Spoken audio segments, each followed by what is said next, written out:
नाशिकमध्ये महात्मा फुले जन आरोग्य योजनेमधील गैरव्यवहाराची गंभीर दखल घेतली गेली आहे। दोषी रुग्णालयांकडून घोटाळ्याच्या रकमेच्या 5 पट वसुलीचा इशारा दिला गेलाय। आयुष्यमान भारत मिशन महाराष्ट्र समितीचे अध्यक्ष डॉक्टर ओमप्रकाश शेटे यांनी ही माहिती दिलेली आहे। घोटाळ्याच्या चौकशीसाठी एसआयटी कडून तपासही सुरू आहे। एसआयटीला 30 दिवसांमध्ये चौकशी अहवाल सादर करण्याचे निर्देश आहेत। अधिकारी कर्मचारी दोषी आढळल्यास त्यांच्यावरही कारवाई होईल। आयुष्मान योजना ही माननीय प्रधानमंत्र्याचा महत्त्वाकांक्षी प्रकल्प आहे।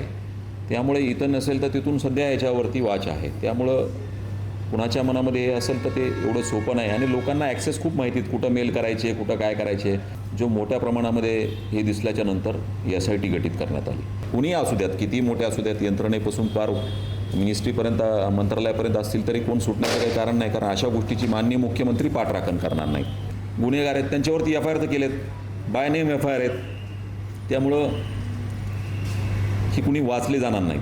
5 पटीनं प्रेमपत्र आमचं जातं आणि आम्ही वसुली करायला त्यांच्या दारात जात नाही, काही नाही, कारण त्यांचे पैसे आमच्याकडे शिल्लक असतात, त्यातले बरोबर आम्ही कट करतो।